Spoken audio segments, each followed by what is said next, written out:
आगे चलेंगे मीडिया वाले भाई। आज हम खुदावंद के कलाम में से बहुत ही उम्मीद पाते हैं। उम्मीद का क्या मतलब है, कोई बता सकता है? ये पंखा बंद कर दीजिए। सॉरी, उम्मीद जिसका कोई मेल ना हो, ये खुदा का कलाम उम्मीद है। सब चीजों से बढ़कर जिसकी कोई भी बराबरी नहीं कर सकता, उस उम्मीद कलाम के लिए जोरदार तालियां बजाएं। हालेलुया। आज हम खुदावंद के कलाम में से सीखने के लिए जा रहे हैं खैमा इज्तिमा का राज, द मिस्ट्री ऑफ टैबरनेकल। ये बहुत ही खूबसूरत टॉपिक है और इसमें से बहुत सारी हम नई चीजें सीखने के लिए, क्या कलीसिया अलर्ट है? yes! क्या आप हाजिर दिमाग हैं? yes! तो आज फिर खुदावंद आपकी जिंदगी के अंदर एक अजीब काम करने वाला है। हालेलुया। आज हम ये नहीं देखेंगे कि खैमा इज्तिमा के अंदर क्या था, हमने अभी पढ़ा है, लेकिन शॉर्टली मैं 2-3 लाइन में आपको बताऊंगा। लेकिन आज हम इससे थोड़ा हटकर सीखने वाले हैं। खैमा इज्तिमा की जब हम बात करते हैं, टैबरनेकल की बात करते हैं, तो खुदावंद ने मूसा के भाई हारून जो सरदार काहिन थे, उनको खैमे के अंदर कुर्बानी पेश करने का हुक्म दिया हुआ था और बताया कि 3 चीजें जो बहुत जरूरी हैं इसके अंदर होनी चाहिए। नंबर 1, अहद का संदूक, द आर्ट ऑफ कोवेनेंट, और नंबर 2, गोल्डन स्टैंड लैम्प था जिसे मेनोरा कहते हैं, ये बहुत जरूरी था। और नंबर 3, गोल्डन टेबल जिसके ऊपर नजर की कुर्बानी की रोटियां रखी जाती थी। और फिर होता क्या था, जब खुदा का खादम कुर्बानी गुजरानता था तो खुदा का अबर उस खैमा के ऊपर छा जाता था। जब खुदा के लोग हैकल में दुआ करने के लिए जाते थे तो खुदा का अबर ना सिर्फ उस हैकल के ऊपर बल्कि इर्द गिर्द की जितनी भी आबादी थी उसके ऊपर खुदा का अबर, उसका मसा छा जाता था। और गैर अक़वाम के लोग इस बात को फील करते थे कि यहां खुदा की कुदरत है। यहूदियों का खुदा सच्चा और बरहक और जिंदा है, क्योंकि हम उसकी प्रेजेंस अपनी जिंदगी के अंदर फील कर रहे हैं। और जो अंदाजा करें कि जो लोग हैकल के अंदर होंगे उनका क्या हाल होता होगा। इसलिए अपनी जिंदगी के अंदर वो खुदा के साथ बड़े कमिटेड थे, खुदा के साथ प्यार करने वाले लोग थे। खुदा ने ऐसे ही बनी इस्राइल को नहीं चुना। आज कितनी कलीसियां हैं दुनिया के अंदर, लेकिन सिर्फ नाम की कलीसिया, गुस्से से भरी हुई कलीसियां हैं। लेकिन खुदा उनसे प्यार करता है जिनके अंदर खुदा की सफात मौजूद है और उनके अंदर थी, क्योंकि खैमा उनकी जिंदगियों के अंदर था। सो खुदा की हजूरी उस जगह पर छा जाती थी। ये 2 कमरे थे जिनको तकसीम किया गया था। नंबर 1, मुकद्दस मुकाम जहां बनी इस्राइल जाते और खुदावंद की हजूरी को महसूस करते। उसके बाद एक और मकाम था जिसे पाक तरीन मुकाम कहते हैं, जहां खुदा की हजूरी और उसका अबर हमेशा छाया रहता था।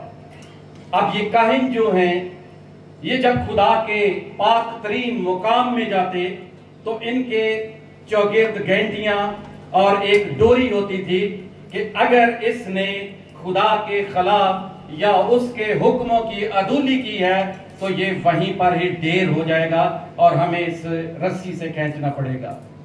लेकिन आज मेरा और आपका जिंदा खुदा कितना हमसे प्यार करता है कि हम अपने गंदे घिनौने दिल लेकर खुदा की हजूरी के अंदर आते हैं और वो उन्हें बर्फ की मानद सफेद कर देता है। कैसा खूबसूरत और जिंदा खुदा है। सो आज हम ये नहीं देखेंगे कि ये जो चीजें खैमा इज्तिमा के अंदर पड़ी थी उनकी कुदरत क्या थी। आज हम खुदावंद के कलाम में से ये सीखेंगे कि क्या वो खैमा इज्तिमा टैबरनेकल मेरी जिंदगी के अंदर है या नहीं। हम इस बात के ऊपर आज स्टडी लेने वाले हैं। बाइबल के विर्द हम बचपन से पढ़ते और सुनते आ रहे हैं, लेकिन उस बचपन के सफर से लेकर अब तक हमने अपनी अपनी जिंदगियों के अंदर टटोलना है कि क्या मेरी जिंदगी के अंदर खुदा का मकदस है कि नहीं। जबकि खुदा ऐलान कर रहा है कि क्या तुम नहीं जानते कि तुम खुदा का क्या हो, मकदस हो, और खुदा का पाक रूह तुम्हारे अंदर बसा हुआ है। और जो इस मकदस को बर्बाद करेगा मैं उसे बर्बाद कर दूंगा। सो आज हमने अपनी जिंदगियों के अंदर गौर करना है कि क्या मेरी वजह से मेरा मकदस बर्बाद तो नहीं हो रहा, और अगर हो रहा है तो खुदा हमारी अदालत करने वाला है। सो आज हमने देखना है और अपने अंदर अंदर खैमा इज्तिमा तलाश करना है, टैबरनेकल अपने अंदर तलाश करना है। आइए हम इससे पहले कि अपने सरमन की तरफ बढ़े, हम एक दफा उठेंगे और फिर बैठेंगे, क्योंकि मुझे कुछ चेहरे जो हैं वो आंखें बंद करके आई थिंक वो सो रहे हैं या क्या, लेकिन ये टॉपिक बड़ा जबरदस्त है। खुदावंद आपको बरकत देने वाला है। आइए अपने सरों को झटकें और शैतान की सारी लानतों को यीशु के नाम से दूर करें, क्योंकि जब भी हम कलाम सुनने के लिए आते हैं शैतान हमारे ज़हनों के ऊपर ऐसा हैवी हो जाता है कि हमें कलाम सुनने नहीं देता। सो आज हमने ये खुदा के कलाम से चीजें सीख कर जानी है। आइए कहेंगे हालेलुया, हालेलुया। अपने हाथ बुलंद करें हवा में और यीशु से कहें कि मैं तुझसे प्यार करता हूँ। हालेलुया। यीशु के नाम से लहराए, यीशु को वेलकम करें, पाक रूह को वेलकम करें। जब पाक रूह आएगा तो आपकी जिंदगी के अंदर नींद नहीं होगी, उदासी नहीं होगी। ओ हालेलुया। यीशु तेरा शुक्र करते हैं। जमात तशरीफ रखे, सोया ना करें जब गौरी के मैसेज में आते हैं। प्लीज अपने आप को अलर्ट रखा करें। दुनिया के लोग तारीफ कर रहे हैं उस जिंदा खुदा की। ये कलाम हमसे छिन जाएगा और उस दिन इंसान रोएगा कि आए पहाड़ों हम पर गिर पड़ो, हमें मौत चाहिए। लेकिन कलाम कहता है कि कोई खादम कलाम सुनाने वाला नहीं मिलेगा। ये खुदा ने आपको और मुझे मौका दिया है कि हम इस टैबरनेकल को अपनी जिंदगी के अंदर महसूस करें कि है या नहीं। और जिन जिंदगियों के अंदर है उनको कभी नींद नहीं आएगी, क्योंकि वो खुदा के साथ डायरेक्टली पेवस्त हैं। लेकिन जिनकी जिंदगी के अंदर टैबरनेकल नहीं है वो चर्च में आते हैं, उनके ध्यान बच्चों की तरफ, उनके ध्यान मोबाइल की तरफ, उनकी सोचें कहीं और होती हैं और वो खुदा के घर में बैठे होते हैं। उनकी जिंदगी के अंदर खैमा इज्तिमा नहीं है। सो आज हम सब ने अपनी अपनी जिंदगी के अंदर उस टैबरनेकल को लेकर जाना है ताकि खुदावंद हमारी जिंदगी के अंदर काम करे। कितने चाहते हैं कि खुदा का खैमा उनके अंदर हो। Hallelujah, hallelujah, praise God. मैं खुदावंद की शुक्रगुजारी करता हूं कि खुदा ने आपकी जिंदगी के अंदर पाक रूह की कुदरत रखी है, और वो कुदरत आपको सिखाएगी और आपको मोल्ड करेगी और आपकी जिंदगी के अंदर एक नया खैमा तामीर करेगी, जिसका जिक्र मुकाशफा की किताब उसका 21 बाब उसकी 3 आयत के अंदर लिखा है। देख खुदा का खैमा आदमियों के दरमियान है। किनके दरमियान है? आदमियों के दरमियान। और उसके बाद खुदा का कलाम कहता है कि वो उनके साथ सुकूनत करेगा और वो उसके लोग होंगे और खुदा आप उनके साथ होगा और उनका खुदा होगा। सो इसका मतलब है, ये आयत जो मुकाशफा की किताब के अंदर है, इसका मतलब ये बनता है कि खुदा का खैमा आदमियों के क्या है? दरमियान है। सो आज हमने वो खैमा अपनी जिंदगियों के अंदर बनाना है। क्योंकि कलाम कहता है कि क्या तुम नहीं जानते कि तुम खुदा का क्या हो, मक़दस हो, और खुदा का पाक रूह तुम में बसा हुआ है। सो इस खेमा को आज हमने अपनी जिंदगियों के अंदर तलाश करना होगा। सो आज खुदा का खेमा हमारे अंदर होगा और खुदा आपके अंदर सुकूनत करेगा, और जब इबादत का एंड होगा तो वो ऐलान करेगा कि मैं तेरे अंदर हूं और हमेशा हमेशा के लिए तेरी जिंदगी के अंदर सुकूनत करूंगा। उसे जाने ना दें। आज मौका है। कलाम कहता है this is the day that the Lord has made. ये खुदा ने आपके लिए दिन बनाया है। ये बड़ा खास टॉपिक है जिसके लिए दुनिया के लोग तरस रहे हैं कि किस तरह हम उस खेमा को, खुदा के मक़दस को अपनी जिंदगी के अंदर संवारी और बनाई। सो मुकाशफा कहता है कि देख, खुदा का खेमा आदमियों के दरमियान है। और खरूज 24 बाब उसकी 15-18 आयत को जब हम पढ़ते हैं तो वहां पर लिखा है, तब मूसा पहाड़ पर गया, घटा छा गई खुदावन का जलाल कोए सीना पर, और बनी इस्राएल की निगाहों में पहाड़ की चोटी पर खुदा का जलाल और भस्म करने वाली आग की मानद। और मूसा घटा में से होकर पहाड़ पर चढ़ गया और 40 दिन और 40 रात उस पहाड़ पर खुदा के जलाल में गुजारे। ये मूसा ने कोई ट्रेनिंग ली थी पहाड़ पर चढ़ने की? इतने बड़े बुलंद चोटी पर कोई सीना, जिसका हमने पिछले दिनों सरमन में जिक्र किया कि इतनी बुलंद तरीन चोटी कि मूसा उस चोटी पर कैसे चढ़ गया। और असल में खुदा आज क्या चाहता है कि कोई सीना का तजर्बा मेरी और आपकी जिंदगी के अंदर हो। ये पहाड़ मैदान हो जाएगा यस्सु के पाकरू की कुदरत से। हालेलुया। आज खुदा उस पहाड़ को मैदान करने के लिए जा रहा है।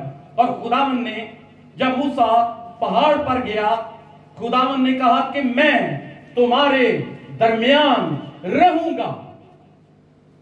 अब ये कैसे हो सकता है कि एक पाक हस्ती तलाश कर रही है कि वो इंसानों के दरमियान रहे जिनका कोई आपस में मेल जोल नहीं है। सो ये खुदा जो पहाड़ों पर मूसा से मुलाकात करता है, रूबरू देखता है। अब लोग जो हैं वो भी इस चीज के लिए तरस रहे हैं कि खुदा का बंदा मूसा नीचे आए और हम उसे देखें कि खुदा ने उसके साथ रूबरू क्या बातें की हैं।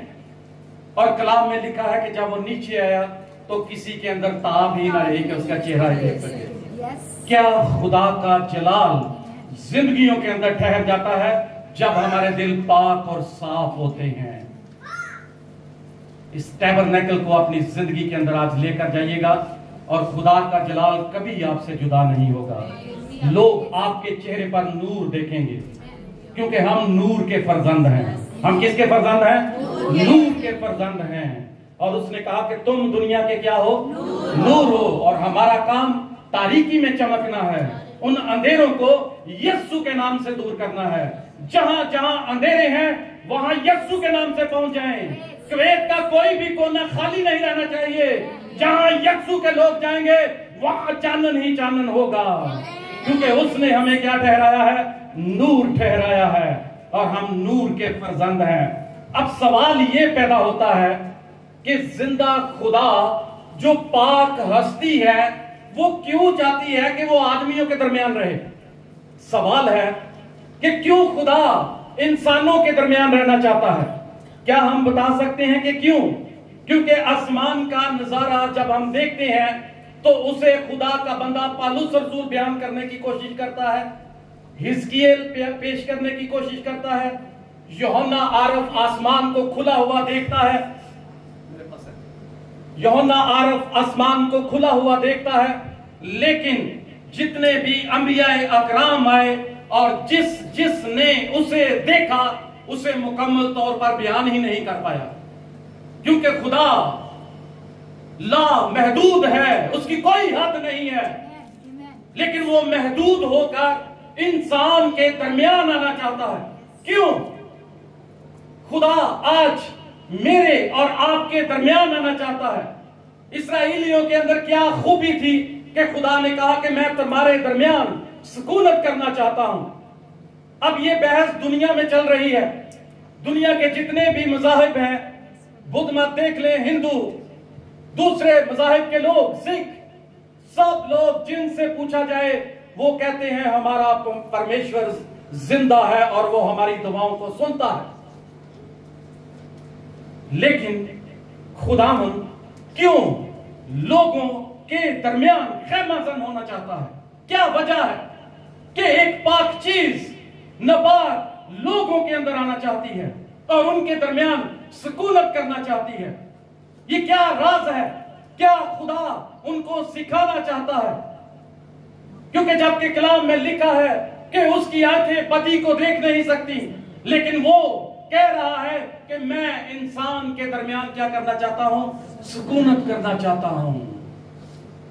देख, खुदा का खेमा आदमियों के दरमियान है।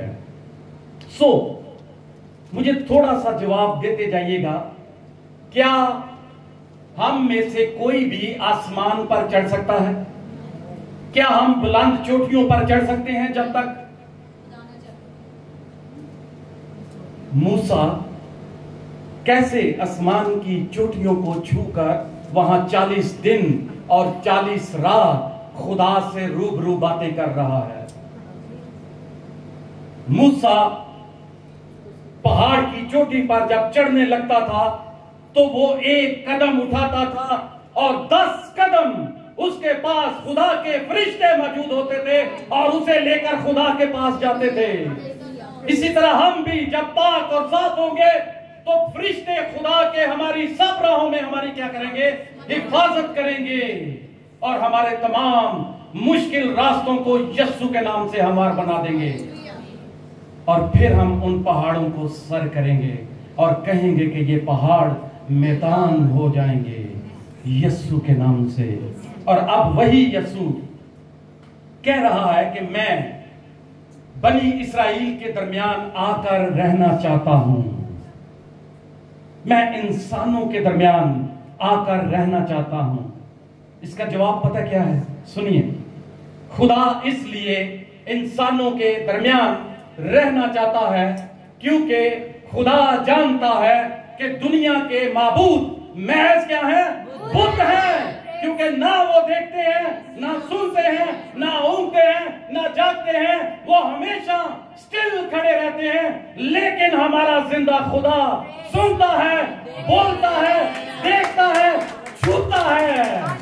और जब छूता है तो सारे बंधन अपने नाम के वसीला से दूर करता है।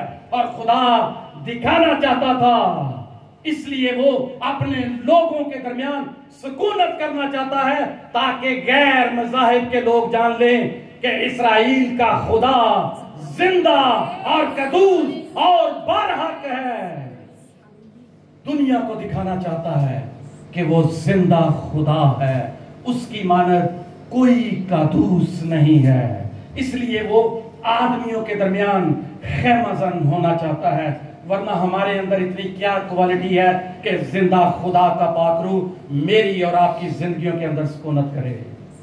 वो तो पाक हस्ती है जिसके कुल कहने से सारी चीजें वजूद में आ गई। और मूसा खुदा के इस मकसद को लेकर आगे बढ़ता है। और मकसद क्या था? कि वो खैमा इज्तिमा में जिंदा खुदा की हजूरी को महसूस करते। और खुदा ने कहा कि मैं लोगों के दरमियान रहना चाहता हूं ताकि लोगों की जिंदगियों के अंदर खुदा का जलाल जाहिर हो। और यहोवा ने वो खैमा इज्तिमा, जिसे इब्रानी में मुश्कान कहते हैं, वो बनवाया ताकि वो लोगों के साथ आकर क्या कर सके? सुकूनत कर सके। और दूसरी वजह बढ़ी कि खुदा क्यों लोगों के दरमियान आना चाहता था।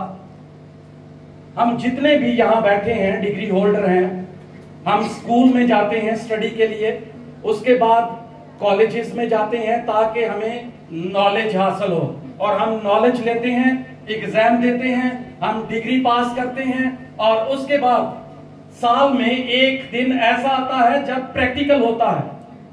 सो प्रैक्टिकल में से गुजरना बहुत जरूरी है। खुदा ने बनी इस्राइल को वो शरीयत दे दी, वो अहकाम दे दिए, अब उनका प्रैक्टिकल में से गुजरना जरूरी था।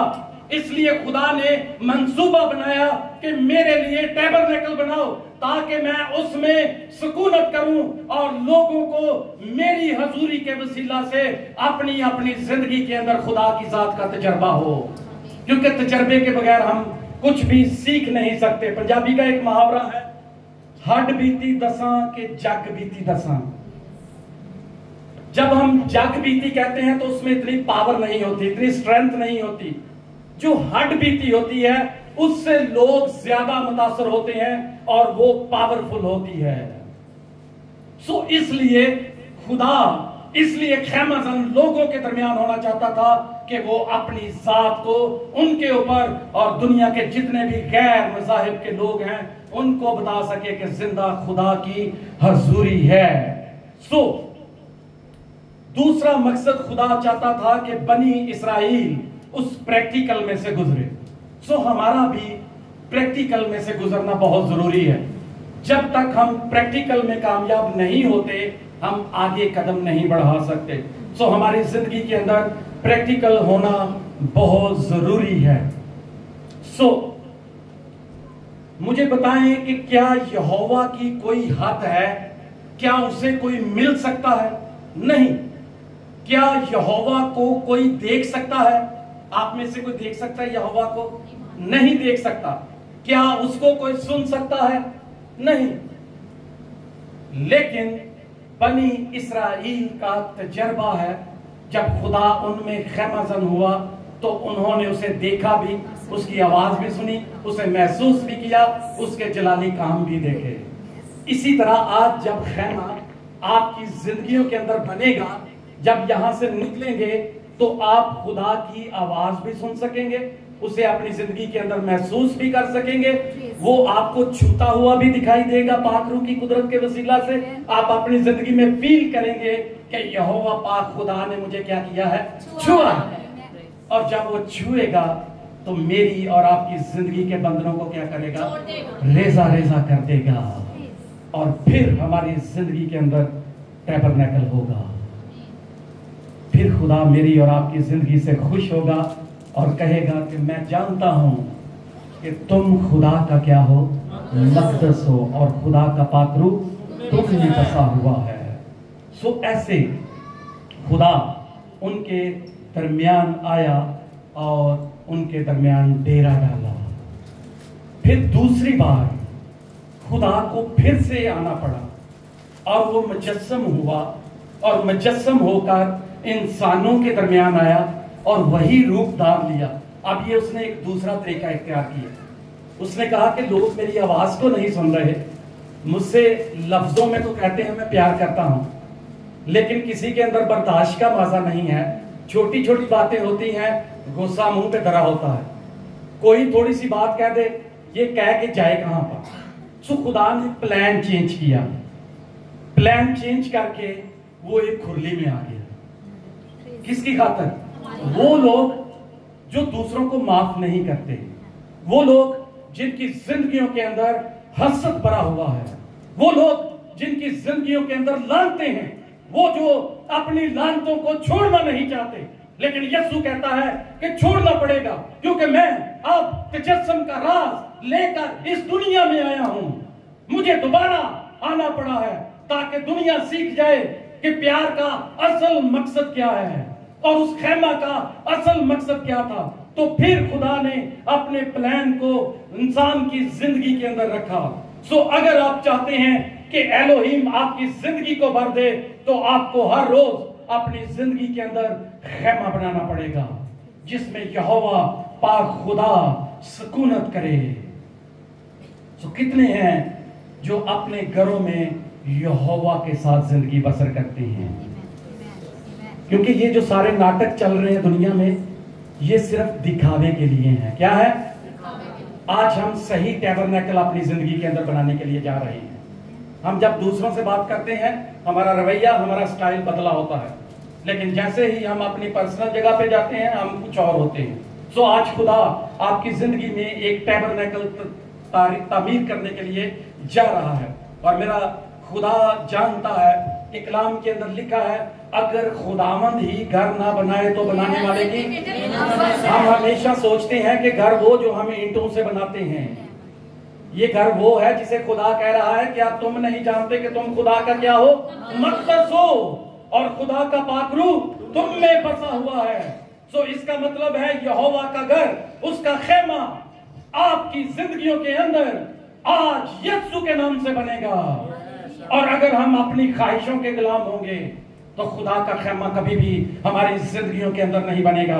ये खेमा जो जिंदगियों का हिस्सा आज बनने के लिए जा रहा है, ये 1-2 दिन की बात नहीं है, ये 4 महीनों की बात नहीं है, ये 4-10 सालों की बात नहीं है, क्योंकि खुदा ने बनी इस्राएल की जिंदगी के अंदर आसमानी प्लान रखा था। और जो मक़दस उसने जमीन पर दिखाया था वो मक़दस आसमान पर है।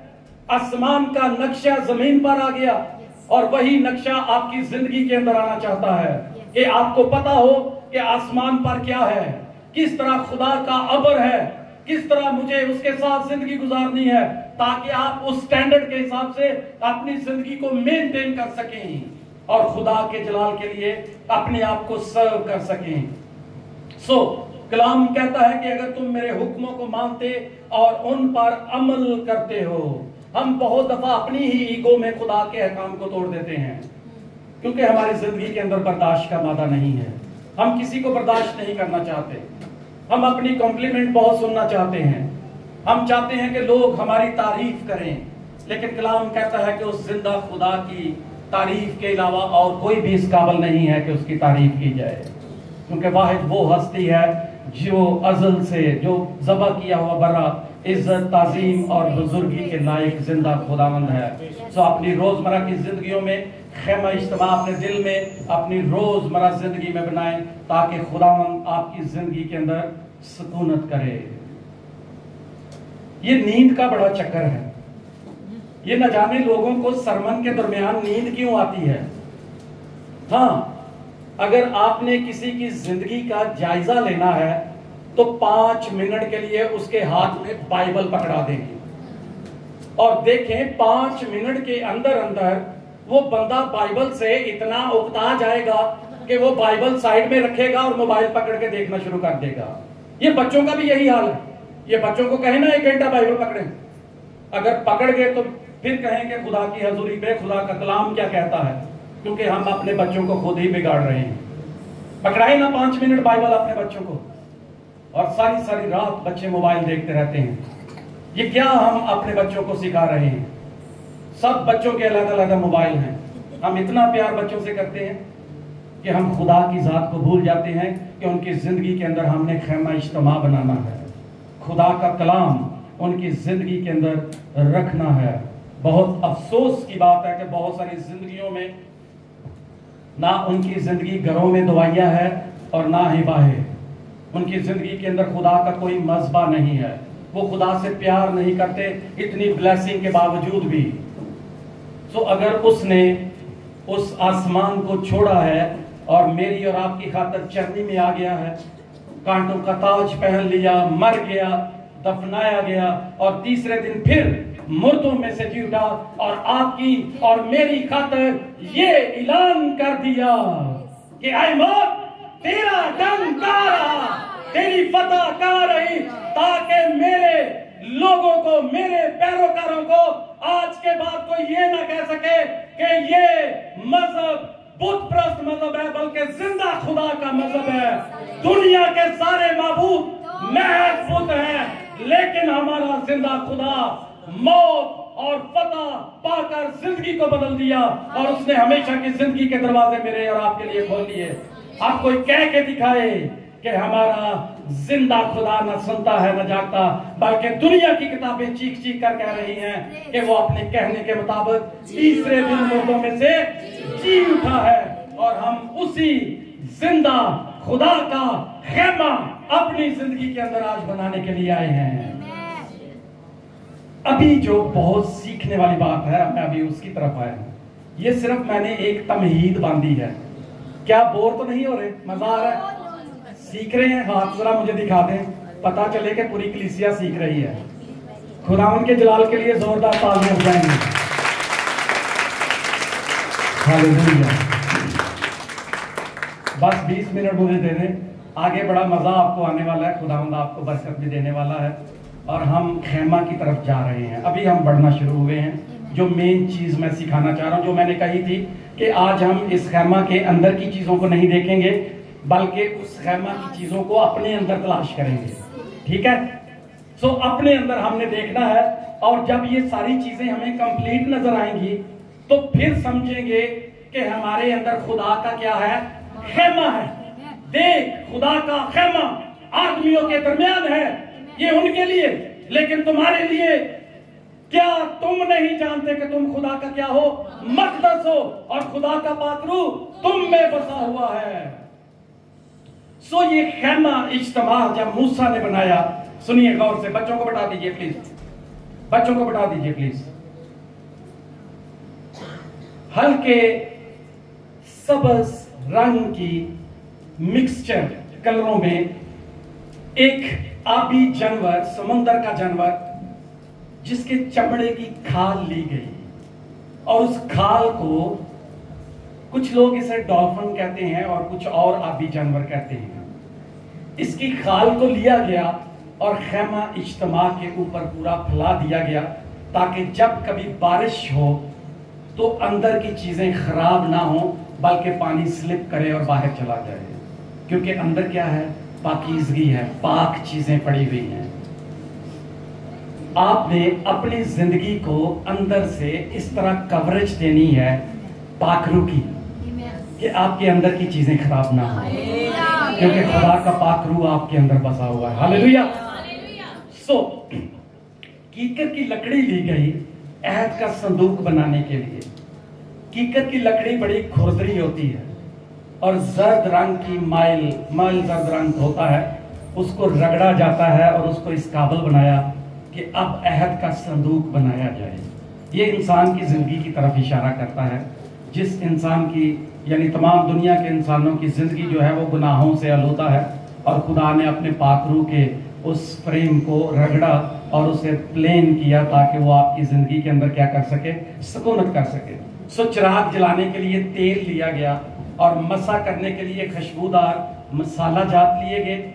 उसके बाद बखूर को जलाने के लिए खुशबूदार मुआद है, कीमती पत्थर है, यशब है, नीलम है, सेलोलिन है, और इस तरह से अफूद और सीना बंद के लिए जवाहरात लिए गए। अब मुझे ये बताइएगा कि ये सब कुछ क्या खुदा आसमान से लेकर आया था? हाँ जी। क्या खुदा ये सामान जो जितना भी है ये आसमान से लेकर आया था? क्या खुदा ये सामान या मूसा ये पहाड़ से लेकर आया था?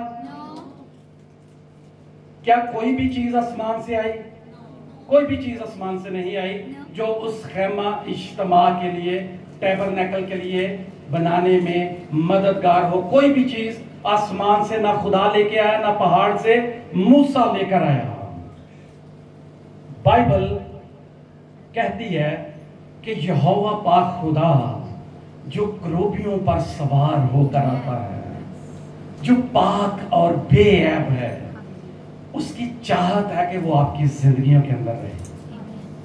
उसने अपने आप को महदूद कर दिया।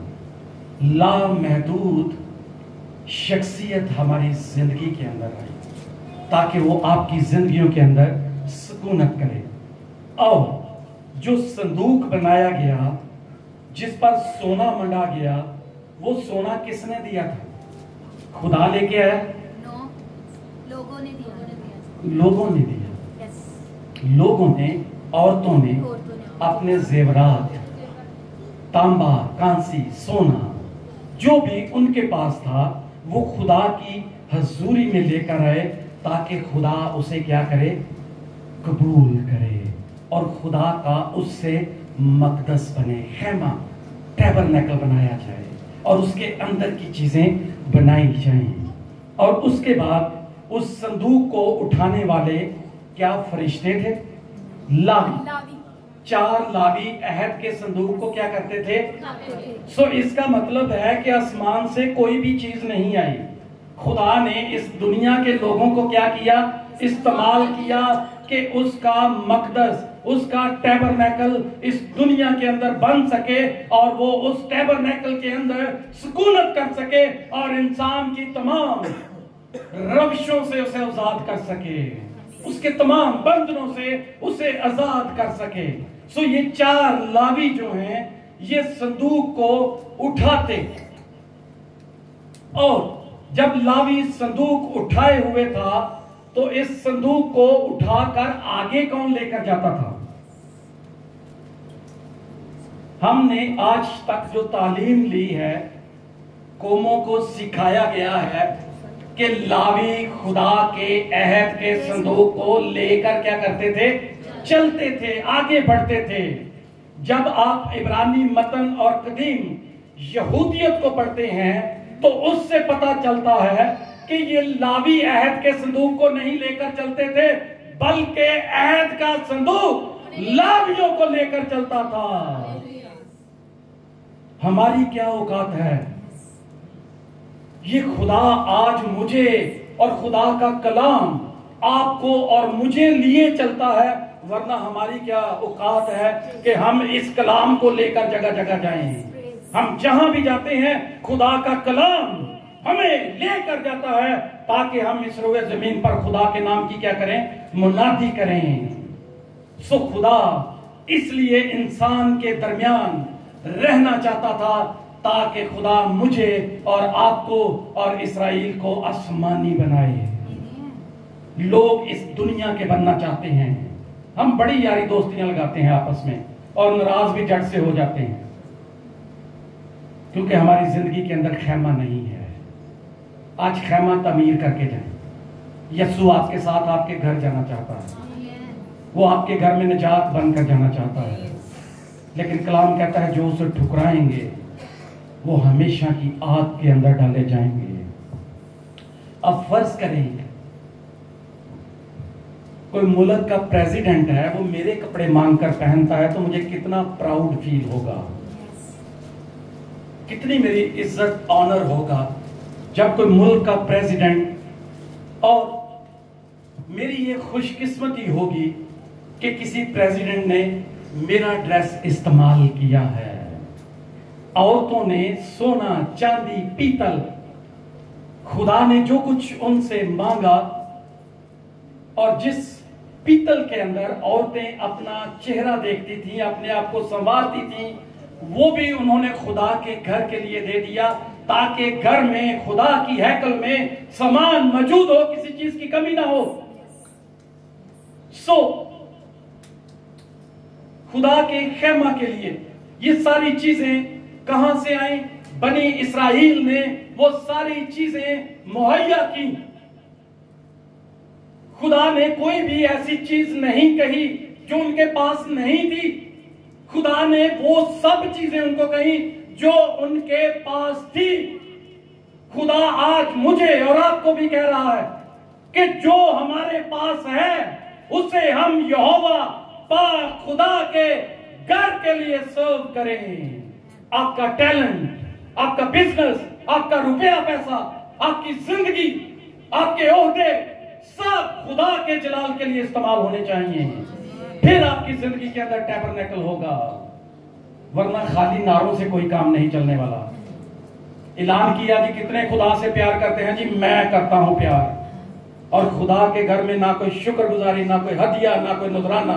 ये कैसा प्यार आप खुदा से, कौन सा खेमा आप बनाना चाहते हैं? खेमे ऐसे नहीं बनते, उसके लिए अपने आप को सैक्रिफाई करना पड़ता है। हम ये जानते हैं कि कौन से होटल का क्या स्टैंडर्ड है, कौन से होटल में अच्छा खाना मिलता है। हमने सारे जायके चखे हैं, लेकिन उन सारे जायकों ने हमें बीमार करके रख दिया है। लेकिन जब हम यीशु के नाम से इसे अपनी जिंदगी के अंदर लेते हैं, वो कभी बीमार नहीं होगा, बल्कि जिंदगी की नदियां उसके अंदर जारी होंगी। कभी दिल से इसका जायका चख कर देखिएगा।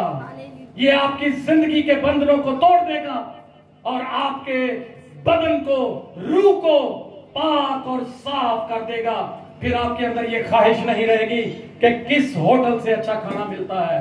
फिर आपके अंदर ये ख्वाहिश होगी कि किस चर्च से रूहानी खुराक मिल रही है कि हम वो अपनी जिंदगी के अंदर लें और शेर हो जाएं। फिर हम ये नहीं करेंगे कि वो मेरी दोस्त ने मुझे कहा और मैं वहां पर चली गई, क्योंकि आपके अंदर खेमा नहीं है। आपने अभी तक खुदावन को अपना आप दिया ही नहीं है।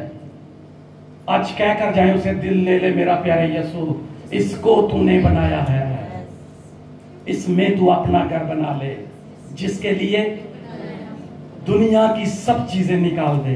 ये सहेलियों की यारी दोस्तियां आपके काम नहीं आने वाली, ये आपको तबाह कर रही हैं। असल में मैं सही बता रहा हूं, जितनी मर्जी कह लें कि ये मेरी गहरी सहेली है, वो आपको अठाइयों में लेकर जा रही है। अगर उसकी जिंदगी के अंदर खुदा का डर और खौफ नहीं है, अगर वो खुदा से प्यार करने वाली नहीं है, छोड़ दे ऐसी यारी दोस्तियों को जो आपको आपके जिंदा मसीहा से दूर लेकर जाती हैं, जो आपको आपके अंदर टैबरनेकल नहीं बनाने दे रही। ऐसी सोसाइटी को, ऐसी रिश्तेदारियों को, ऐसे रिश्तों को छोड़ दें। खुदावंद हमारे माल का मोहताज नहीं है। ये बहुत सारे लोगों की आज चर्चिस के अंदर सोच है, सोच है कि खुदा को हमारे माल की कोई मोहताजी नहीं है। ये बेईमान लोगों के बेईमान ख्यालात हैं कि खुदा के घर में हमारा टैलेंट, हमारा रुपया पैसा जरूरी नहीं है। खुदा की इबादत हमारे लिए जरूरी है। ये लोग खुदा की हैकल के लिए अपना बेस्ट पेश कर रहे थे। हम क्या उसे अपना बेस्ट दे रहे हैं? मेरे अजीजों, सोचें कि अगर आप अपनी रोजमर्रा की चीजों को खुदा के पास लाएंगे तो खुदा उन्हें पाक और साफ कर देगा। ये यहूदी लोग जो है ना, इन्होंने एक एक लाइन के अंदर खुदा को अपनी जिंदगी के अंदर इस कदर संभाल लिया था कि लिखा है उनके बारे में कि मैं तेरी शरीयत से ना दाएं मुड़ूंगा ना बाएं मुड़ूंगा, बल्कि मैं तेरे कवानीन की पैरवाई करूंगा। आज क्या हम फख्र से कह सकते हैं कि आए खुदावंद, मैं तेरे कवानीन की पैरवाई करूंगा? नहीं, क्योंकि हमने अपने अंदर खैमा बनाया ही नहीं है अभी तक। हम बगैर खैमे के फिर रहे हैं, हम पाकरू के बगैर फिर रहे हैं, और इसलिए शैतान हमें जल्दी से आता है और दबोच लेता है और हमें ट्रैप कर देता है। हमारी सारी सोचें, ख्यालात परागंदा हो जाते हैं। बेईमान लोग बेईमान बातें करते हैं, उनकी जिंदगी के अंदर और कोई भी काम नहीं है। यहोवा इंसान की दी हुई चीजों में आकर रहना चाहता है। वो प्यार करता है मुझसे और आपसे। खुदा के घर को किसी ने नहीं बनाया, बल्कि हम सब ने मिलकर क्या करना है? बनाना है। और अपनी अच्छी चीजों से उसे क्या करना है? खुश करना है। हम अपने दोस्तों को भी तो खुश करते हैं। अगर कोई 5 दिनार का बर्थडे का गिफ्ट लेके आया, आप सोचेंगे कि मैं अगली बार उसके लिए 10 दिनार का लेकर जाऊं। मेरी बढ़ोतरी होनी चाहिए, मेरी दोस्त को पता चले कि मैं उसके लिए अपना बेस्ट लेकर आई हूं। लेकिन यस्सु के लिए क्या बेस्ट लेकर जाते हैं? ये कभी आपने अपनी जिंदगी के अंदर सोचा है कि हम खुदा से सिर्फ सारी जिंदगी लेते रहते हैं, लेकिन खुदा को देना पसंद नहीं करते, क्योंकि हम अपनी जिंदगी के अंदर टैबरनेकल बनाना नहीं चाहते। हम खैमा इज्तिमा से बहुत दूर है, और खुदा ऐलान कर रहा है कि तुम नहीं जानते कि तुम खुदा का क्या हो? मक़दस हो, और खुदा का पाक रूह तुम में बसा हुआ है। मैंने अपनी जिंदगी के तजर्बे से सीखा है कि जो अमीर लोग होते हैं वो कभी किसी से कुछ लेते नहीं हैं, या अगर लेते हैं तो उन्हें, जैसे कह लें कि किसी ने किसी की रोटी का एक नवाला ले लिया है, तो दिल करे वो अमीर आदमी उसको पूरे महीने का राशन डाल दे। ये चीजें जब हम अपने माशरे के अंदर देखते हैं, क्या आप इस बात को समझ रहे हैं? समझ पा रहे हैं कि अमीर आदमी एक नवाला लेता है आपकी रोटी में से और पूरे महीने का राशन आपके घर में डाल देता है। सो उसके ख्यालात कैसे होंगे? सो वो जिंदा खुदा जो मुझे और आपको सारी चीजें देता है, अगर उसमें से आप थोड़ा सा उसकी हजूरी में दे देते हैं तो यकीन करें उसने पता क्या कहा है कि मैं आसमान के दरीचों को तुम्हारे लिए ऐसा ऐसा खोलूंगा कि तुम्हारे पास रखने के लिए जगह नहीं होगी। क्योंकि हम अपनी जिंदगी के अंदर खैमे को बनाना नहीं चाहते। ये रिच आदमी की हैबिट कह लें कि उसने अगर किसी की चीज इस्तेमाल की है तो उसे दूना करके लौटाता है, और अगर हम खुदा का 10% लौटाते हैं तो यकीन करें कि वो हमें कितना वापस लौटाता है। उसने कहा कि मैं आसमान का अच्छा खजाना तेरे लिए खोल दूंगा। मैं एक बहन के घर गया दुआ करने के लिए। हस्बैंड वाइफ मेल नर्स हैं।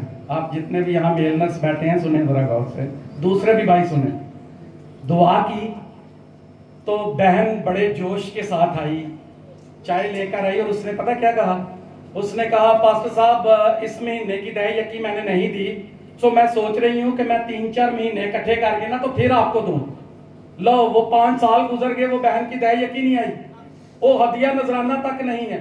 सो कभी कभी इंसान सोचता रहता है कि इस महीने नहीं हम अगले महीने कर लेंगे, लेकिन खुदा का वो जो वादा है हमारी जिंदगी के अंदर से खत्म होता जाता है।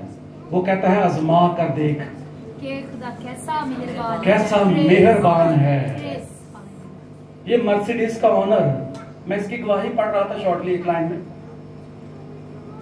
गरीब आदमी, और जब खुदा ने उसे बरकत दी, 10% अपने पास रख रहा है और 90% खुदा के घर में दे रहा है। क्या शानदार पर्सनैलिटीज हैं। ये जिंदा वाकयात है हमारी जिंदगी के अंदर। लेकिन जो दबा देते हैं बीच को, जिंदगी में कभी उनकी जिंदगी के अंदर बढ़ोतरी नहीं होती। हाँ, वो डिग्रियां हासिल कर सकते हैं, लेकिन खुदा का प्यार, उसकी मोहब्बत, उसकी वफादारी कभी नहीं ले सकते। ये याद रखिएगा। खुदा के हाथों में पड़ना कितना हौलनाक है। ये कभी आयत पढ़ी है किसी ने? कितना हौलनाक है उन जिंदगियों के लिए जिन्होंने अपनी जिंदगी के अंदर आज तक टैबरनेकल नहीं बनाया। और मेरे अजीजों, उस अमीर आदमी से कहीं बढ़कर हमारा यहोवा पाक खुदा है, जिसने हमें मुल्क पाकिस्तान से उठाया और मुल्क कुवैत के अंदर लेकर आया और कहा जा इस मुल्क की बूदोबाज से परवरिश पा और तेरी जिंदगी के अयाम बहुत होंगे और मैं तुझे बरकत पर बरकत दूंगा और तुझे सरफराज करूंगा। ये खुदा के मंसूबे आपके लिए हैं। खुदा बनी इस्राइल से कभी ये नहीं कह रहा था कि मुझे तुम्हारे पास से वो चीज चाहिए जो तुम्हारे पास नहीं है। जो तुम्हारे पास है उसको वही चाहिए थी। और खुदा जो हमें इज्जत बुजुर्गी देने वाला, जिंदा कलाम में लिखा है इज्जत तेरी वदावेगा। हम सारी जिंदगी इज्जत इकट्ठी करते रहते हैं और बड़ी होटलिंग करते हैं, लेकिन कुछ भी कर नहीं पाते हैं हमें। लेकिन खुदा बनी इस्राइल से कभी ये नहीं कहता था। खुदा खरूज की किताब को जब मैं बरीक बरीनी से पढ़ रहा था खेमा इज्तिमा के बारे में, तो यकीन करें कि खुदा ने बनी इस्राइल से कभी वो चीज़ नहीं मांगी थी जो उनके पास नहीं थी। खुदा हमेशा वही मांगता है जो आपके पास है।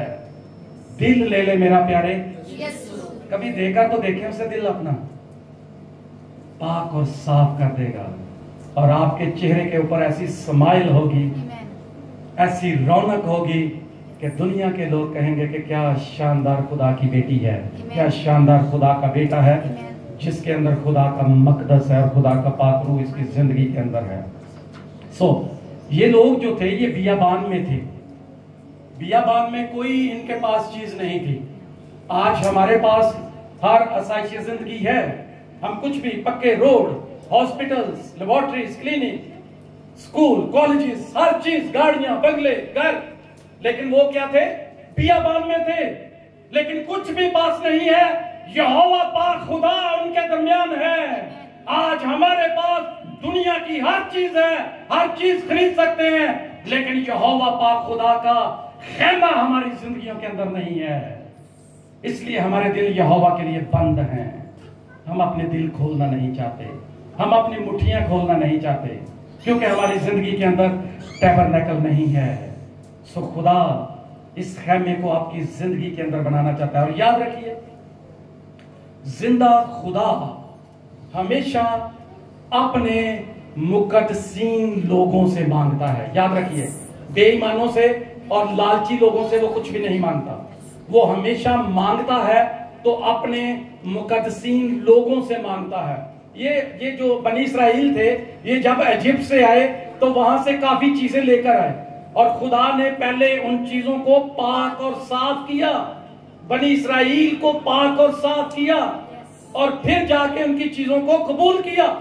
इसी तरह खुदा पहले आपको आपकी चीजों को साफ करना चाहता है और फिर अपने घर में उसे कबूल करना चाहता है। इसलिए वो सिर्फ मुकद्दसीन से मांगता है और पाक लोगों से वो मांगता है।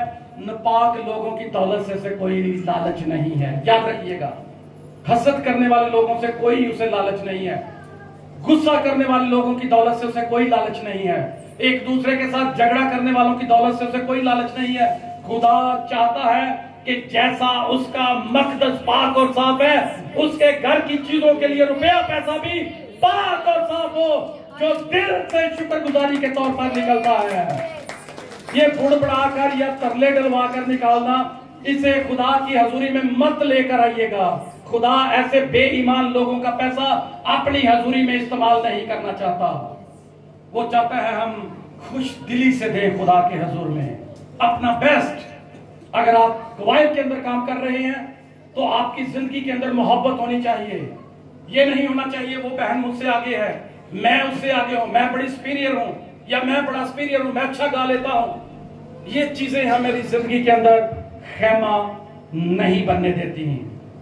सो मेरे अजीजों, जिंदा खुदा उसमें सुकूनत करेगा जो मुकद्दस लोग हैं, क्योंकि वो उन्हें क्या करता है, पाक करता है। जो चीजें आपको आपकी जिंदगी को मुकद्दस बनाती हैं वो यहोवा पाक खुदा उनको दें। उसमें सब कुछ हो सकता है।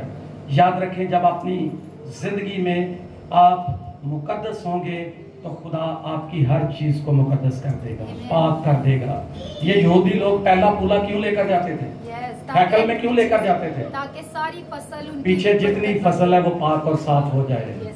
और हम पहला फूला छुपा लेते हैं। सारे दिल से खुदा हम पर क्या कर, तवक्कल कर और अपनी सारी चीजों में उसे क्या कर, ऑनर कर। ऑनर करना है उसे। खुदा, अगर हम खुदा को देंगे या अपने टैलेंट को इस्तेमाल करेंगे, अपना दिल उसे देंगे, तो वो उसे और गंदा नहीं करेगा, वो उसमें बढ़ोतरी करेगा, आपको पाक और साफ करेगा, सैंटिफाई करेगा। क्यों करेगा?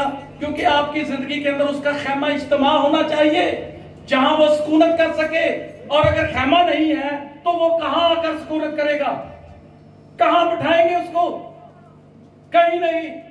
फिर सारी जिंदगी यही गाते रहेंगे, दिल ले ले मेरा प्यारे यीशु। फिर यही गाते रहेंगे कि सारी जिंदगी हमने दिल देना, अभी तक दिया क्यों नहीं है? हम दे देंगे। मुझे उस बहन की बात सुनकर बहुत अफसोस हुआ जो कहती है मैं जमा करती रहती हूं और बाद में अपने घर में ही इस्तेमाल कर लेती थी। सो ऐसे लोग भी हैं दुनिया में। सो खुदा उनको अकल फहम दे। फर्ज करें आपका दोस्त आपसे मिलने आता है, थोड़ी देर के लिए आता है, थोड़ी सी मुलाकात, और आप कभी भी पसंद नहीं करेंगे कि आपका कोई भी ऐसा दोस्त हो जो फॉर्मेलिटी के लिए आपको मिलने आता है, चाय पी और चला गया। आप हमेशा कहेंगे कि हमारी जिंदगी के अंदर कोई वफादार दोस्त होना चाहिए जो मेरे दुख सुख का साथी हो। सो इसी तरह बिल्कुल दुआ महज आप इसलिए कर रहे हैं वक्ती तौर पर, टाइम पास करने के लिए खुदा के घर आ रहे हैं। चलो पादरी कहीं फोन ना कर दे, खुदा के घर चले जाते हैं।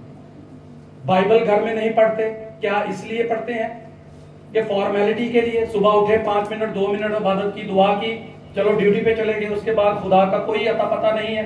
क्या ऐसे आपकी जिंदगी के अंदर मकदस बन सकता है? क्या खुदा का पाक रूह आपकी जिंदगी के अंदर ऐसे ठहर सकता है? कभी भी नहीं।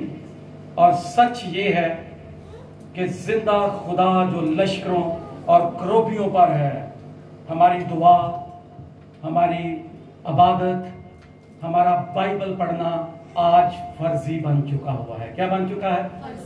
क्योंकि हमारी जिंदगी के अंदर खैमा अभी तक तैयार नहीं हुआ। जिस दिन खैमा तैयार होगा आपके हाथ में मोबाइल कम और बाइबल ज्यादा होगी। हालेलुया। आपके बच्चों के हाथ में मोबाइल कम और बाइबल ज्यादा होगी जिस दिन आपने अपनी जिंदगी के अंदर खुदा का खेमा बना लिया। खुदा का खेमा आपकी जिंदगी के अंदर होना बहुत जरूरी है। ज़बूर की किताब के अंदर लिखा है, उसके फाटकों में शुक्रगुजारी के साथ दाखिल हो, जबरन नहीं दिल की खुशी के साथ खुदावंद के हजूर आओ।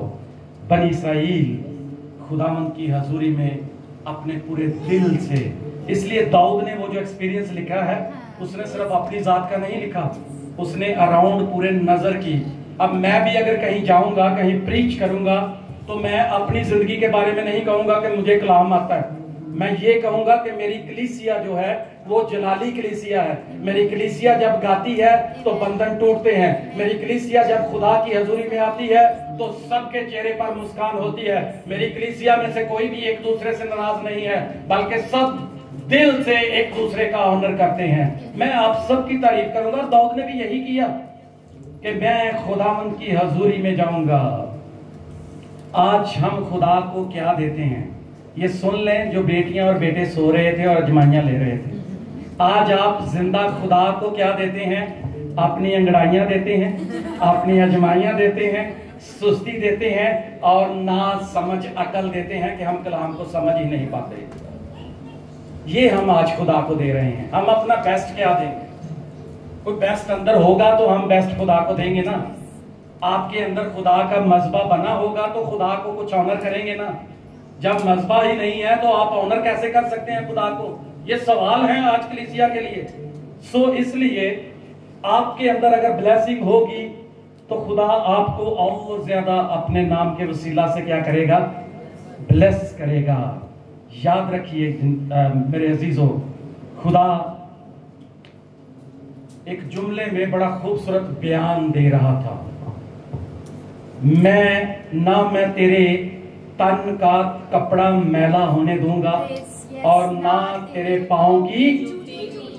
ये तब है जब 40 साल का सफर बनी इस्राइल ने कोई। यहाँ कुछ दर्जी बैठे हुए हैं, मुझे ये बताएं, बहनें भी बता सकती हैं कि आप जब एक सूट लेते हो तो वो कितने महीने में पुराना हो जाता है? कुछ लोगों का 1 हफ्ते में पुराना हो जाता है। एक दफा पहना तो सूट क्या है? पुराना। बंदे को क्या कहा? मेरा सूट पुराना हो गया, मुझे नया सूट अभी दिलवा दो। लेकिन ये 40 साल ना कपड़े फटे ना जूती फटी। खुदा ने, क्योंकि खुदा का खेमा उनके दरमियान था। खुदा नया करने के लिए जिंदगी के अंदर आता है। हालेलुया।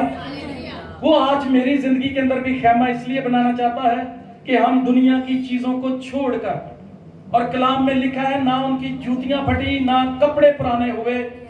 और फर्ज करें जब एक बच्चा बनी इस्राइल का 10 साल का है, बियाबान में से गुजरा और वो 40 साल का 50 साल का हो गया और ना उसके कपड़े फटे और ना जूतियां फटी। जैसे जैसे बच्चे उम्रों में बढ़ते गए जूतियां और कपड़े भी बढ़ते गए। हालेलुया। किसी ने कोई जूती चेंज नहीं की, किसी ने कोई कपड़ा चेंज नहीं किया। जैसे जैसे उम्रें हफ्ते बढ़ती गई, खुदा ने उनकी जूतियों के साइज भी बढ़ा दिए, उनके कपड़ों के साइज भी बढ़ा दिए।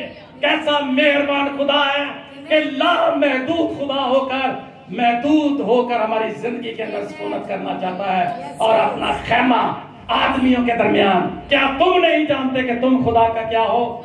मकदस हो। और वही यीशु कहता है कि हवा के परिंदों को देखो, जो ना बोते हैं ना काटते हैं, फिर भी तुम्हारा आसमानी बाप उन्हें क्या करता है? क्या बनी इस्राइल 40 साल जब बियाबान में से गुजर रहे थे, उन्होंने वाई बीजी की? कोई बोया कोई काटा?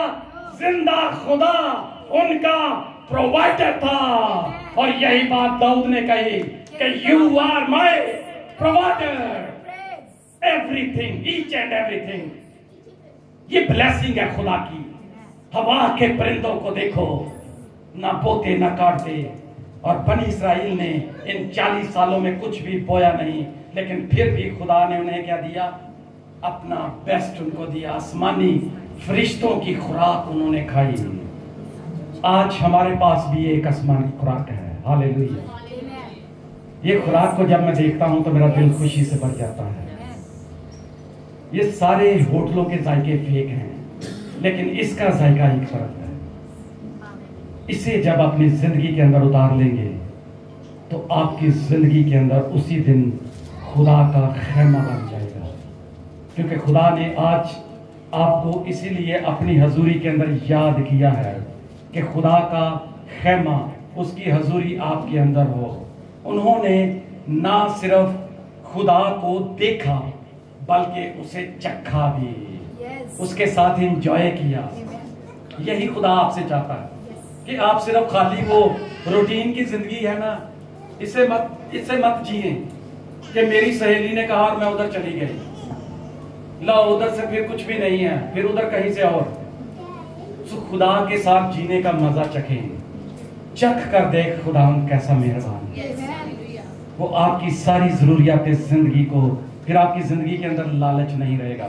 खैमा इज्तिमा हमें एक बहुत गहरा मफहूम और गहरी तालीम देता है। हमारी जिंदगियां यीशु मसीह के खैमे हैं। इसमें यहोवा सुकूनत करेगा, इसमें खुदा की हजूरी और उसकी मामूरी और शकायना होगा। खुदा का मसा इसकी जिंदगी के अंदर होगा।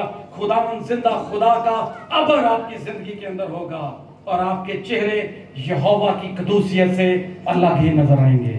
जब उसका खैमा आपकी जिंदगियों के दरमियान होगा, आपकी हर चीज जिंदा खुदा की हजूरी और ममूरी से पाक और साफ हो जाएगी। सो मेरे अजीजों, हम पतरस का बयान पढ़ते हैं कि पहाड़ पर गया और उसने कहा कि हम यहाँ 3 क्या बनाए? खैमे। हम यहाँ 3 क्या बनाए? खैमे बनाए। क्यों वो आसमान पहाड़ों की चोटी पर खैमा बनाना चाहता था? क्योंकि वो जानता था, पतरस का तजर्बा था कि नीचे लोग जो हैं ये सारे हसद से भरे हुए हैं, यीशु मसीह को कत्ल करने के मंसूबे बना रहे हैं, पादरियों के खिलाफ ऐबजोइयां करते हैं, नशे कर रहे हैं, लानतों में मर रहे हैं, ऐबजोइयां कर रहे हैं। वो जानता था नीचे क्या है।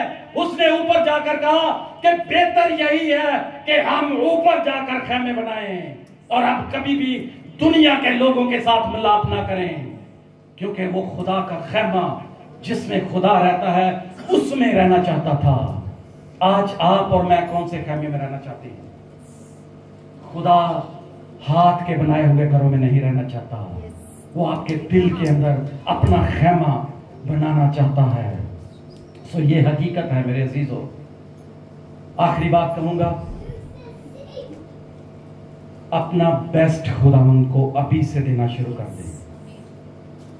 आज ये वार्निंग है हम सब के लिए। अगर आप चाहते हैं कि खुदा आपकी जिंदगी के अंदर अपना मजबा बनाए। ये लाजर और अमीर आदमी का क्या हुआ था? लाजर बाप इब्राहिम की गोद में है और अमीर आदमी कहां है? हमेशा की आग के अंदर तरले कर रहा है कि मुझे ऊपर बुला लो। बाप इब्राहिम ने कहा कि नहीं, अब नहीं, अब ना उधर के इधर आ सकते हैं और ना इधर से कोई उधर जा सकता है। अगर आज वफादारी नहीं है खुदा के साथ तो खुदा का ऐलान है, वार्निंग है कि कल जब वक्त आएगा तो तू उधर से इधर नहीं आ सकेगा, क्योंकि मैंने तुझे अपने मुंह से निकाल फेंका है। क्योंकि तूने मेरे कवानीन को याद नहीं रखा, तूने मेरा खैमा अपनी जिंदगी के अंदर नहीं बनाया। सो अब तेरी जगह वहीं पर है जहां तू है, जहां हमेशा का रोना और दांतों का पीसना है। मुकाशफा की किताब के अंदर लिखा, फिर मैंने नए आसमान और नई जमीन को देखा, क्योंकि पहला आसमान और पहली जमीन जाती रही और समुद्र भी न रहा। फिर मैंने शहर मुक़द्दस को, नए यरूशलेम को आसमान पर से खुदा के पास उतरते देखा और वो उस दुल्हन की मानद रास्ता थी जिसने अपने शोहर के लिए श्रृंगार किया हुआ है। फिर मैंने तख्त में से किसी को बुलंद आवाज से ये कहते सुना, सुन लीजिए, कि देख खुदा का खैमा आदमियों के दरमियान है और वो उनके साथ सुकूनत करेगा और वो उसके लोग होंगे और खुदा आप उनके साथ रहेगा और उनका खुदा होगा। और इसके आगे वो कहता है कि वो उनकी आंखों के सब आंसू पोंछ देगा। उसके बाद ना मौत रहेगी, ना आओ नाला रहेगा। देखो पहली चीजें जाती रही, सब नई। खुदा ने आपको नया कर दिया है। खुदा ने आपको पाक और साफ कर दिया है। खुदा ने आपकी जिंदगी के अंदर खेमा बना दिया है। आइए बड़े ईमान से अपने अपने पांव पर खड़े होंगे, और जिनको अभी भी डाउट है या जो चाहते हैं खुदावंद मुकम्मल तौर पर मेरी जिंदगी के अंदर आए, वो सारे अपने